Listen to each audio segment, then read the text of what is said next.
एक भरा हुआ जहाज जिसमें बहुत सारे प्रवासी लोग सवार थे अटलांटिक महासागर के बीच अचानक रहस्यमय तरीके से गायब हो जाता है। लेकिन हैरानी की बात यह है कि 4 महीने बाद वही जहाज अचानक फिर से समुद्र की सतह पर दिखाई देता है और एक दूसरी प्रवासी जहाज बेलारूस को मदद के लिए संदेश भेजता है। संदेश मिलते ही उस जहाज का कप्तान तुरंत अपना रास्ता बदल देता है और दिए गए स्थान की ओर बढ़ता है। जब वे वहाँ पहुँचते हैं तो जहाज के अंदर उन्हें एक छोटा लड़का मिलता है जिसके हाथ में एक रहस्यमयी पिरामिड होता है। कहानी शुरू होती है सन 1899 17 अप्रैल से। प्रोमीथियस नाम का एक जहाज जो प्रवासियों से भरा हुआ था अटलांटिक महासागर में सफर कर रहा था। अचानक उसका जमीन से संपर्क टूट जाता है और वो ऐसे गायब हो जाता है जैसे कभी था ही नहीं। उसके बाद उसका कोई पता नहीं चलता। 4 महीने बाद जब लोग इस घटना को लगभग भूल चुके होते हैं तभी एक और जहाज बेलारूस जो लंदन से न्यूयॉर्क जा रहा होता है उसी समुद्र के इलाके से गुजरता है जहाँ प्रोमीथियस गायब हुआ था। उन्हें बिल्कुल अंदाजा नहीं होता कि यही फैसला उनके लिए एक भयानक मुसीबत बन जाएगा। उस समय समाज में अमीर और गरीब के बीच बहुत बड़ा फर्क था। गरीब लोग नीचे के हिस्से में भट्टी बॉयलर रूम में कड़ी मेहनत करके ही टिकट जुटा पाते थे, जबकि अमीर लोग आराम से ऊपर के आलीशान रेस्टोरेंट में बैठकर स्वादिष्ट खाना खाते थे। कुछ लोग इंग्लैंड के शाही परिवार से थे तो कुछ लोग अपनी असली पहचान छुपाकर जी रहे थे, जैसे एक विदेशी औरत जो खुद को जापानी गायिका बनाकर पेश कर रही थी। लेकिन उन सब में एक बात समान थी, हर कोई जल्दी से अमेरिका पहुंचकर नई जिंदगी और पहचान पाना चाहता था। हर इंसान के पास कोई न कोई राज छुपा हुआ था। एक दिन जब सब अमीर लोग आराम से खाना खा रहे थे और अमेरिका के सपने देख रहे थे तभी अचानक एक गरीब आदमी उस रेस्टोरेंट में घुस आता है। वो बहुत विनम्रता से पूछता है कि क्या यहाँ कोई डॉक्टर है, क्योंकि उसकी बहन जो 7 महीने की गर्भवती है अचानक बहुत दर्द में है और उसकी हालत गंभीर हो गई है। वो आदमी सबके सामने घुटनों पर बैठकर मदद की भीख मांगता है, लेकिन वहाँ मौजूद अमीर लोग ऐसे व्यवहार करते हैं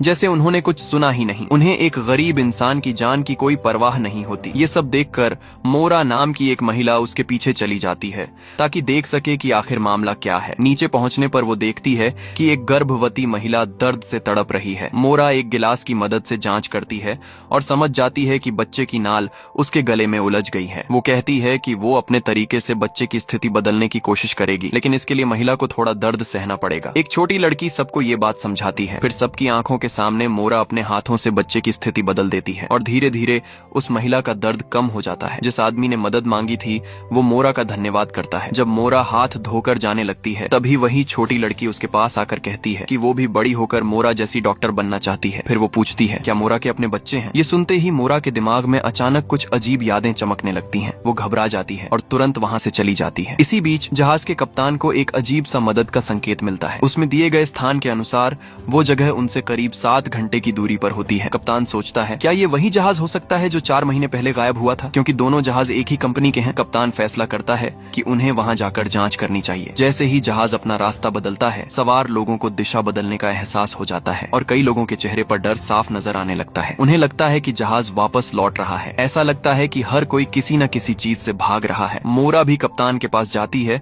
और उससे सीधे सवाल करती है। तब कप्तान उसे प्रोमीथियस जहाज के गायब होने की पूरी कहानी बताता है और कहता है कि जो सिग्नल अभी मिला है बहुत मुमकिन है कि वही जहाज भेज रहा हो। मोरा कप्तान से पूछती है क्या उस जहाज पर अभी भी कोई जिंदा हो सकता है। कप्तान कहता है कि संभावना बहुत कम है, लेकिन जब सिग्नल मिला है तो हो सकता है कुछ लोग अब भी जिंदा हों। मोरा वहाँ से चली जाती है और उसके जाते ही कप्तान अपनी दराज से एक अजीब सा लिफाफा निकालता है। उस पर कुछ रहस्यमयी निशान बने होते हैं और भेजने वाले का नाम होता है एक्ट। पीछे एक लाइन लिखी होती है जो खो गया है वो एक दिन जरूर मिल जाएगा। थोड़ी देर बाद कप्तान फर्स्ट क्लास के सभी लोगों को इकट्ठा करता है। वो बताता है कि वो लोग उस गायब जहाज की तरफ जा रहे हैं, इसलिए सबको ये जानना जरूरी है। कुछ लोग इस फैसले से खुश नहीं होते, लेकिन उनकी कोई नहीं सुनता। कप्तान के हिसाब से प्रोमीथियस जहाज पर 1423 लोग सवार थे। अगर सिग्नल मिला है तो इसका मतलब है कि उनमें से कुछ लोग अभी भी जिंदा हो सकते हैं और उन्हें बचाना जरूरी है। इसी के साथ जहाज की रफ्तार बढ़ा दी जाती है और कुछ घंटों बाद दूर समंदर में एक जहाज दिखाई देता है। वो सच में प्रोमीथियस ही होता है। अचानक आसमान में एक तेज रोशनी उठती है और उस सुनसान जहाज को देखकर सबके दिल में अजीब सा डर बैठ जाता है। कप्तान का सहायक उसे वापस लौटने की सलाह देता है। वो कहता है कि कंपनी को लोकेशन भेज देते हैं, वही लोग आकर संभाल लेंगे, लेकिन कप्तान मानने से इनकार कर देता है। वो फैसला करता है कि कुछ लोग पहले वहां जाकर खुद हालात देखेंगे। मोरा तुरंत आगे आती है और कहती है कि वो भी साथ जाएगी क्योंकि वो डॉक्टर है और जरूरत पड़ सकती है। सावधानी के लिए कप्तान एक पादरी रामिरो को भी साथ ले जाता है क्योंकि समुद्र में भूतिया जहाजों की कहानियां हमेशा से सुनने को मिलती रही हैं। फिर सब लोग एक छोटी नाव में बैठकर प्रोमीथियस के पास पहुंचते जाते हैं। अजीब बात ये होती है कि कप्तान जोर जोर से आवाज लगाता है लेकिन कोई जवाब नहीं देता। पूरा जहाज इतना शांत होता है कि डर और भी बढ़ जाता है। आखिर सच्चाई जानने के लिए सब लोग सीढ़ी के सहारे जहाज पर चढ़ जाते हैं। अंदर पहुंचते ही वो देखते हैं कि हर जगह टूट फूट और बर्बादी फैली हुई है। ऐसा लगता है जैसे यहाँ बहुत समय से कोई जिंदा ही नहीं है। धीरे धीरे डर सबके दिल में घर करने लगता है। तभी खोजबीन करते हुए कप्तान के पैर के पास एक कपड़े का टुकड़ा मिलता है। वो उसे उठाकर ध्यान से देखता है। उस पर कुछ अजीब निशान बने होते हैं। उसे देखकर कप्तान को जैसे कुछ याद आ जाता है और वो तुरंत उसे छुपा लेता है। मोरा उससे पूछती है कि क्या हुआ, लेकिन वो कुछ नहीं बताता। इसके बाद सब लोग कंट्रोल रूम में पहुंचते हैं और वहाँ जो देखते हैं उससे सब हैरान रह जाते हैं। जिस मशीन से सिग्नल भेजा जाता है वो तो बहुत पहले से खराब पड़ी है। तो फिर सवाल ये उठता है, अगर मशीन खराब है तो सिग्नल आया कैसे? क्या ये किसी मरे हुए इंसान की आत्मा का काम है? सबके चेहरे पर डर साफ नजर आने लगता है। तभी अचानक दूर से एक आदमी उनके जहाज केरबेरोस से चढ़कर यहाँ आ जाता है। इसी बीच मोरा की नजर नीचे पड़ती है। वहाँ एक हरे सुनहरे रंग का अजीब सा कीड़ा रेंग रहा होता है। उसे देखकर मोरा को अपनी पुरानी धुंधली यादें याद आने लगती हैं और वो अनजाने में उस कीड़े के पीछे पीछे चल पड़ती है। कीड़ा उसे एक बंद अलमारी तक ले जाता है जिसका दरवाजा लोहे की छड़ से अटका हुआ होता है। मोरा हैरान होती है। तभी अंदर से जोर जोर की दस्तक की आवाज आती है। ये सुनते ही सब लोग डर जाते हैं। किसी को नहीं पता कि अंदर क्या बंद है। ज्यादातर लोग पीछे हट जाते हैं लेकिन मोरा थोड़ी हिम्मत करके आगे बढ़ती है। वो कप्तान की तरफ देखती है जिसके हाथ में बंदूक होती है। इशारा करती है कि अगर अंदर कुछ खतरनाक निकले तो वो गोली चला दे। फिर हिम्मत करके वो दरवाजा खोलती है लेकिन अंदर जो होता है वो देखकर सब हैरान रह जाते हैं। अंदर कोई डरावनी चीज नहीं बल्कि एक बिल्कुल साफ सुथरा छोटा लड़का खड़ा होता है। वो चुपचाप बाहर आता है और सीधे मोरा के पास आकर रुक जाता है। फिर वो अपनी जेब से एक अजीब सा काला त्रिकोण पिरामिड निकालता है और मोरा को दे देता है। ये सब इतना अजीब और रहस्यमय होता है कि कोई समझ ही नहीं पाता ये लड़का आखिर है कौन। मोरा उससे बात करने की कोशिश करती है लेकिन वो कुछ भी नहीं बोलता, जैसे कि वो गूंगा हो। एक डॉक्टर होने के नाते मोरा उसके दिमाग की जांच करने के लिए आगे बढ़ती है। मोरा जब उस लड़के की जांच करने लगती है तो उसे अचानक उसकी गर्दन के पीछे एक अजीब सा निशान दिखाई देता है। ये निशान बिल्कुल वैसा ही होता है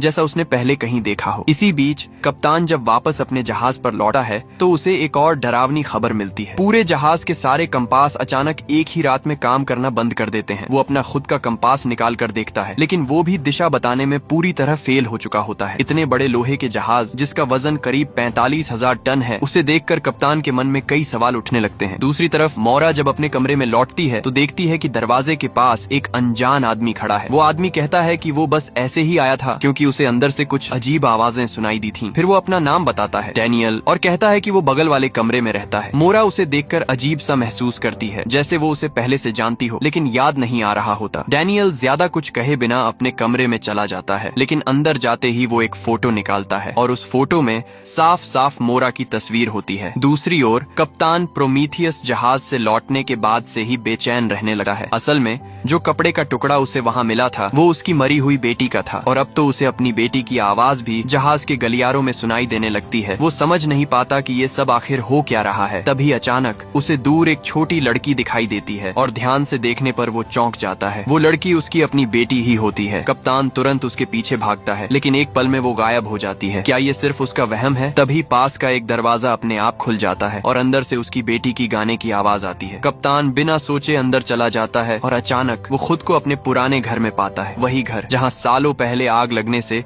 उसकी पत्नी और बच्चे मर गए थे। कप्तान जानता है कि ये सब शायद एक भ्रम है लेकिन फिर भी वो अपने आंसू नहीं रोक पाता। वो अपनी बड़ी बेटी को गले लगाता है लेकिन अगले ही पल अचानक आग की लपटें चारों तरफ फैल जाती हैं। कुछ देर बाद जब उसे होश आता है तो सब कुछ जलकर खंडहर बन चुका होता है। उसी समय उसे एक हरा कीड़ा दिखाई देता है। वो धीरे धीरे उसके पीछे चलता है। कीड़ा रेंगते हुए एक फायर प्लेस के अंदर चला जाता है और जब वो दूसरी तरफ निकलता है तो कप्तान खुद को फिर से जहाज के कमरे में पाता है। अब सवाल ये है, जो कुछ अभी हुआ वो सच था या सिर्फ एक सपना? और उस कमरे में ये अजीब गुप्त रास्ता आखिर आया कहाँ से? इसी दौरान एक छोटी लड़की जो अपने खिलौने के साथ खेल रही होती है उसे वही हरा कीड़ा दिखाई देता है। वो झुककर उसे ध्यान से देखने की कोशिश करती है लेकिन कीड़ा अचानक भाग जाता है। लड़की बिना सोचे उसके पीछे दौड़ पड़ती है और उसे फॉलो करते करते जहाज के डेक तक पहुंच जाती है। तभी अचानक एक आदमी उसके सामने आ जाता है। वो झुककर उस कीड़े को अपने हाथ में उठा लेता है। कुछ समय बाद कप्तान फिर से सभी लोगों को इकट्ठा करता है। इस बार वो एक बड़ा फैसला लेता है। वो प्रोमीथियस जहाज को साथ लेकर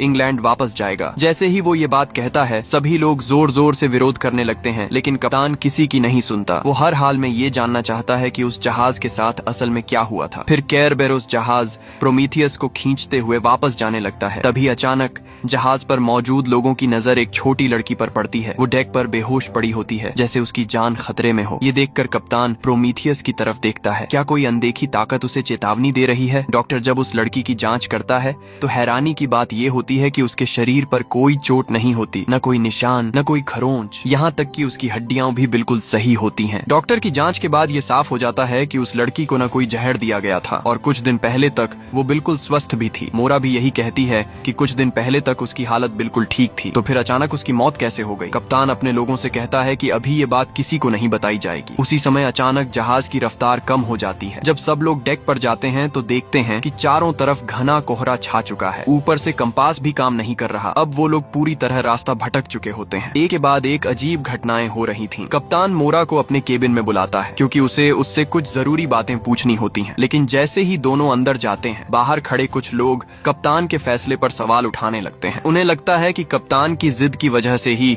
सब इस मुसीबत में फंसे हैं। इधर केबिन में कप्तान मोरा को वो कपड़े का टुकड़ा दिखाता है और बताता है कि ये उसकी बेटी के कपड़ों का हिस्सा है। वो कहता है कि ये डिजाइन उसकी पत्नी ने अपने हाथों से बनाया था। लेकिन हैरानी की बात ये है कि उसकी पत्नी और बच्चे 2 साल पहले घर में लगी आग में मर चुके हैं। तो फिर ये चीज उस जहाज पर कैसे पहुंची? कप्तान ये भी बताता है कि उसे हाल ही में ऐसी चीजें दिखाई दे रही हैं जो असल में हैं ही नहीं। सब कुछ बहुत अजीब और समझ से परे है। मोरा उसकी बात सुनकर कहती है कि शायद ये सब मानसिक दबाव की वजह से हो रहा है, यानी उसे भ्रम हो रहे हैं। लेकिन कप्तान उसे यकीन दिलाने के लिए बिस्तर के नीचे का ढक्कन हटाता है और दिखाता है कि वहाँ एक गुप्त रास्ता है। वो कहता है कि उसे इस जहाज का हर कोना पता है और यहाँ पहले कभी ऐसा रास्ता नहीं था। इससे उसे शक होता है कि ये सब जहाज की कंपनी का कोई खेल है। शायद प्रोमीथियस ने कुछ ऐसा खोज लिया था जिसकी वजह से उसके साथ ये सब हुआ। अब कप्तान उस जहाज की लॉग बुक ढूंढना चाहता है क्योंकि उसमें शायद सारे जवाब छुपे हो सकते हैं। मोरा भी उसके साथ जाने के लिए तैयार हो जाती है। दोनों एक छोटी नाव में बैठकर फिर से प्रोमीथियस की तरफ निकल जाते हैं, लेकिन उन्हें नहीं पता होता कि उनके पीछे क्या चल रहा है। इधर जहाज पर कप्तान के कुछ लोग मिलकर एक साजिश रच रहे होते हैं। दूसरा अफसर, जिसे सब दाढ़ी वाला कहते हैं, कप्तान के आदेश को मानने से इनकार कर देता है। वो नीचे गरीब लोगों के हिस्से में जाता है और उस गर्भवती महिला को ढूंढता है। असल में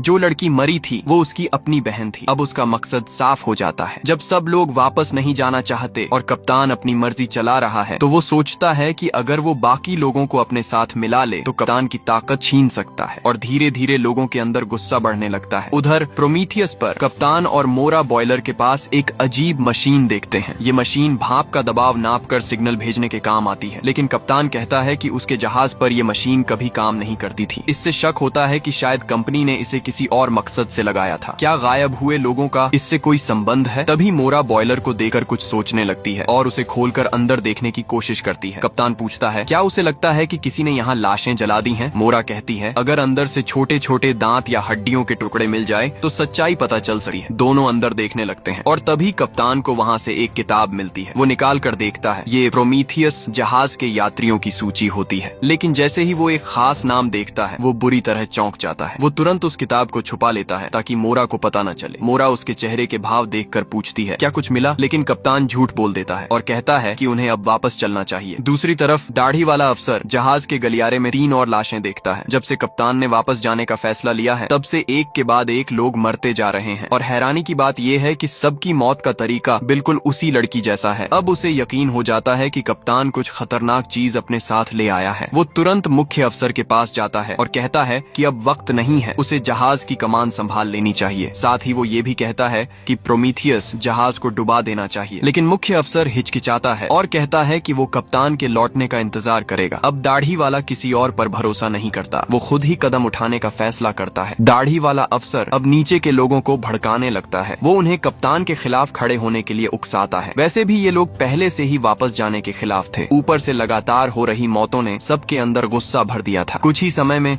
सभी लोग उसके साथ खड़े हो जाते हैं और अब जहाज पर बगावत होने वाली होती है। उधर कप्तान को इस सब की कोई खबर नहीं होती। वो फिर से उस यात्री सूची को निकालकर देख रहा होता है। इस बार उसकी हैरानी की वजह साफ होती है। उसे उस लिस्ट में मोरा का नाम दिखाई देता है, यानी मोरा का नाम उसी जहाज प्रोमीथियस के यात्रियों में दर्ज है। अब सवाल ये उठता है, क्या मोरा की खोई हुई यादों का इस जहाज से कोई संबंध है? इसी दौरान जब मोरा समंदर की तरफ खोई हुई सी देख रही होती है तभी डैनियल उसके पास आता है। वो उसे बताता है कि जहाज पर बगावत शुरू हो चुकी है और उसे तुरंत अपने कमरे में लौट जाना चाहिए, नहीं तो वो भी खतरे में पड़ सकती है। उसी वक्त दाढ़ी वाला अफसर अफसर और उसके लोग गुस्से में कप्तान की तरफ बढ़ते हैं, लेकिन वो मोरा को कुछ नहीं कहते और मोरा भी जल्दी से अपने कमरे की तरफ भागती है। उसे डर होता है कि अगर कप्तान के साथ कुछ हुआ तो उसके कमरे में मौजूद वो छोटा लड़का भी खतरे में पड़ सकता है। कुछ ही देर में वो लोग कप्तान के कमरे में घुस जाते हैं और जो भी उनका साथ नहीं देता उसे पकड़ लेते हैं। यहाँ तक कि मुख्य अफसर को भी। कप्तान कुछ समझ ही नहीं पाता और देखते ही देखते पूरा जहाज उनके कब्जे में चला जाता है। लेकिन क्या सच में अब सब उनके हाथ में है? इसी बीच डैनियल एक अजीब सा उपकरण निकालता है और उस पर कुछ सेटिंग्स बदलता है। जैसे ही वो ऐसा करता है, दूर खड़े प्रोमीथियस जहाज के अंदर की मशीनें अपने आप चलने लगती हैं और अचानक करीब 45,000 टन वजन वाला वो विशाल जहाज हवा में गायब हो जाता है। सबसे हैरानी की बात यह है कि केरबेरोस पर मौजूद किसी को इसका पता भी नहीं चलता। उधर दाढ़ी वाले अफसर के नेतृत्व में वो लोग कप्तान को बंदी बना लेते हैं, लेकिन इसके बावजूद जहाज पर अजीब मौतों का सिलसिला रुकता नहीं। लोग एक एक करके मरते जा रहे हैं और हर किसी की मौत बिल्कुल एक जैसी, बिना किसी बाहरी चोट के। तभी अचानक लोगों को पता चलता है कि प्रोमीथियस जहाज गायब हो चुका है। सब हैरान रह जाते हैं,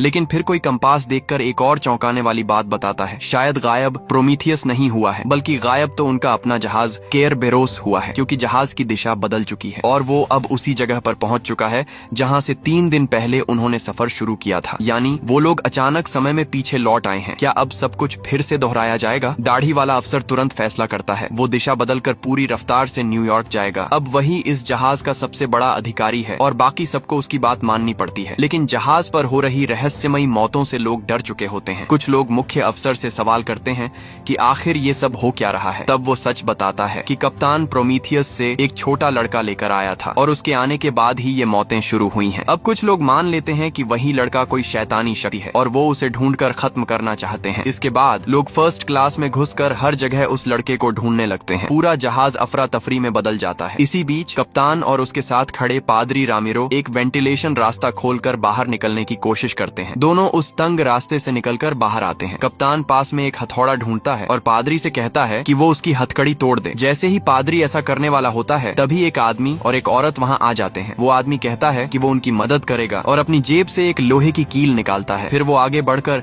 उस कील को हथकड़ी के जोड़ में फंसा देता है। वो आदमी पादरी को इशारा करता है कि बस उस जोड़ पर चोट मारो और जैसे ही पादरी 2 जोरदार वार करता है, कप्तान की हथकड़ी टूट कर गिर जाती है। आजाद होते ही कप्तान कहता है कि वो एक लाइफ बोट लेकर प्रोमीथियस जहाज पर जाएगा और वहाँ का टेलीग्राफ ठीक करके कंपनी को मदद का संदेश भेजेगा। शायद वो अब उन बागी लोगों के साथ नहीं रहना चाहता था। उधर जैसे किसी खतरे का एहसास हो गया हो, वो छोटा लड़का मोरा को अपने साथ ले जाता है। वो दोनों एक हरे कीड़े के पीछे पीछे चलते हैं और रास्ते में खोज रहे लोगों से बचते हुए आगे बढ़ते हैं। जब कीड़ा एक कमरे के अंदर चला जाता है तो मोरा और लड़का भी उसके पीछे अंदर चले जाते हैं, लेकिन उन्हें पता नहीं होता कि एक नौजवान उन्हें चुपके से देख रहा है। अंदर जाते ही मोरा कप्तान और बाकी लोगों को देखती है। वो तुरंत उसके पास जाती है और कहती है कि वो उसे ढूंढ रही थी, लेकिन कप्तान उसे रोककर सवाल पूछता है उसे प्रोमीथियस के बारे में कितना पता है। दरअसल कप्तान अब उस लिस्ट के बारे में सच जानना चाहता था। मोरा कुछ कह पाती उससे पहले ही छोटा लड़का उसके सामने खड़ा हो जाता है, जैसे उसे बचा रहा हो। तभी उस नौजवान की बताई हुई जगह पर दाढ़ी वाला अफसर अपने लोगों के साथ पहुंच जाता है। कप्तान उन्हें शांत करने की कोशिश करता है, लेकिन दाढ़ी वाला गुस्से में उसे पीछे हटने को कहता है। वो चिल्लाकर कहता है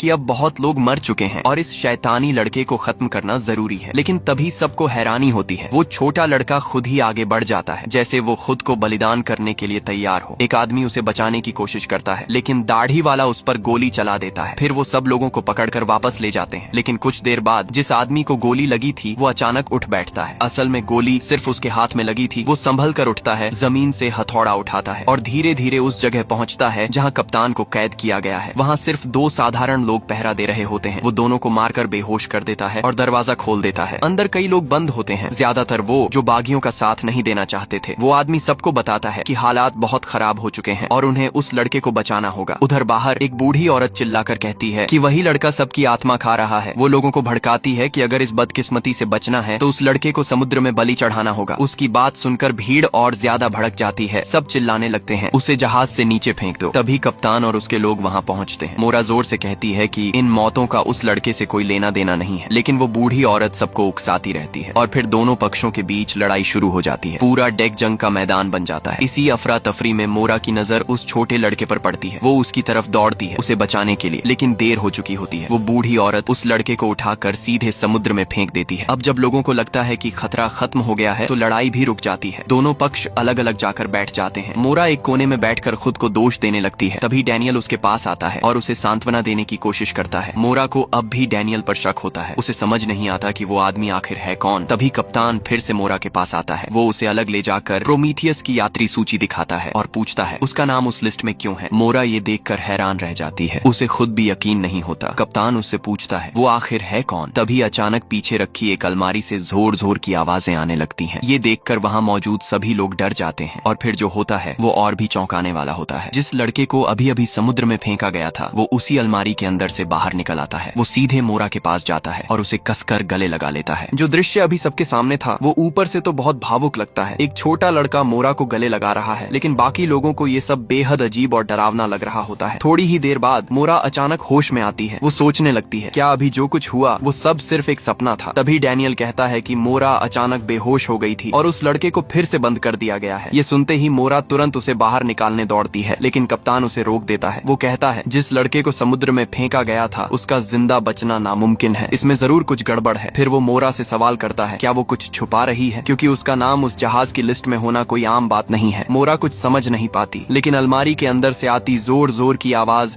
उसे बेचैन कर देती है। वो सीधे उस अलमारी के पास जाती है और तभी एक हैरान कर देने वाला नजारा सामने आता है। ऐसा लगता है जैसे समय और जगह दोनों रुक गए हों। सब कुछ एकदम स्थिर हो जाता है। मोरा धीरे धीरे आगे बढ़ती है और जमीन पर पड़ी एक गोली को देखती है। वो हाथ बढ़ाकर उस गोली को उठा लेती है जैसे सब कुछ उसके कंट्रोल में हो। वो आस पास खड़े लोगों को देखती है, लेकिन किसी को समझ नहीं आता कि ये क्या हो रहा है। तभी फिर से अलमारी के अंदर से आवाज आती है और मोरा को याद आता है कि लड़का अभी भी अंदर बंद है। वो तुरंत अलमारी खोल देती है। अब सवाल ये है क्या ये सब उसी लड़के की वजह से हो रहा है। जैसे ही लड़का बाहर आता है मोरा उससे पूछती है ये सब क्या है, लेकिन लड़का कुछ नहीं बोलता, बस उसका हाथ पकड़कर उसे वहाँ से बाहर ले जाता है। अचानक पूरे जहाज में तेज अलार्म बजने लगता है और फिर जो होता है वो और भी खौफनाक है। ज्यादातर लोग जैसे किसी अजीब असर में आ जाते हैं। उनकी आंखें खाली हो जाती हैं और वो बिना कुछ सोचे समझे चलने लगते हैं। एक महिला अपनी बेटी की आवाज सुनती है। वो पलट कर देखती है, लेकिन अगले ही पल वो सीधे रेलिंग पार करके समुद्र में कूद जाती है। मोरा ये देखकर दंग रह जाती है और फिर एक एक करके कई लोग बिना सोचे समझे समुद्र में कूदने लगते हैं। पूरा दृश्य इतना डरावना होता है जैसे सब लोग खुद ही मौत की तरफ जा रहे हों। उधर छोटा लड़का मोरा को अपने कमरे में ले जाता है। वो बिस्तर हटाता है और नीचे छिपा एक गुप्त दरवाजा खोलता है। फिर वो चुपचाप उस रास्ते के अंदर उतर जाता है। मोरा भी पीछे पीछे जाती है और देखती है कि लड़के के हाथ में वही हरा कीड़ा है। कीड़ा अचानक तेजी से एक दिशा में बढ़ता है और जैसे ही वो आगे जाता है एक नया रास्ता खुल जाता है। लड़का उसके पीछे पीछे चल देता है और मोरा भी मजबूरी में उसके पीछे जाती है। अंदर एक अजीब सुरंग बन चुकी होती है। मोरा बिना रुके उसमें आगे बढ़ती है और जब वो बाहर निकलती है तो वो खुद को एक बिल्कुल अलग जगह पर पाती है। ऐसा लगता है जैसे वो किसी और दुनिया में आ गई हो। अब साफ हो जाता है कि वो हरा कीड़ा उन्हें एक जगह से दूसरी जगह ले जा सकता है, यानी वो समय और जगह के बीच रास्ता खोलता है। लेकिन तभी मोरा देखती है कि लड़का कहीं गायब हो चुका है। दूर उसे एक बड़ा सा घर दिखाई देता है और वो वहाँ जाने का फैसला करती है। उधर जहाज पर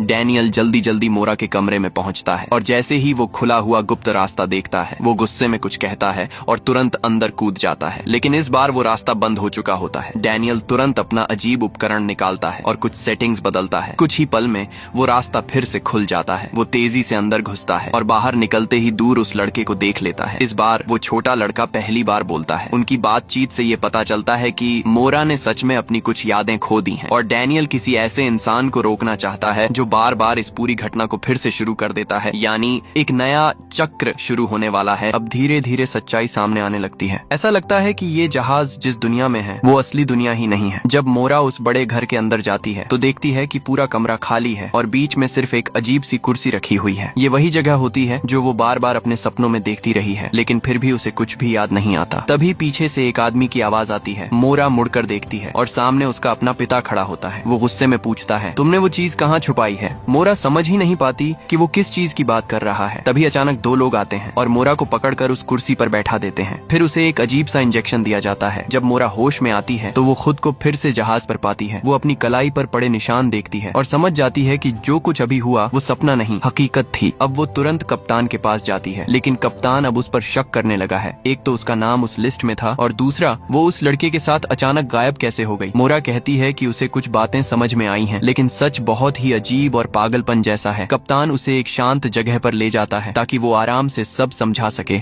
मोरा बताती है फ्रैंकलिन उसकी माँ का सरनेम है और उसका असली नाम मोरा सिंगलेटन है। उसका पिता वही है जो इस जहाज कंपनी का असली मालिक है। मोरा को शक है कि उसका पिता इन जहाजों के बहाने लोगों पर दिमाग से जुड़े खतरनाक प्रयोग कर रहा है। शायद उसके भाई को ये सच्चाई पता चल गई थी, इसलिए उसने मोरा को न्यूयॉर्क में मिलने के लिए बुलाया था। मोरा कहती है कि उसे 4 महीने पहले ही वहाँ पहुँच जाना चाहिए था, यानी हो सकता है कि वो सच में प्रोमीथियस जहाज की यात्री रही हो। लेकिन सबसे अजीब बात यह है कि उसे उस पूरे समय की कोई याद ही नहीं है।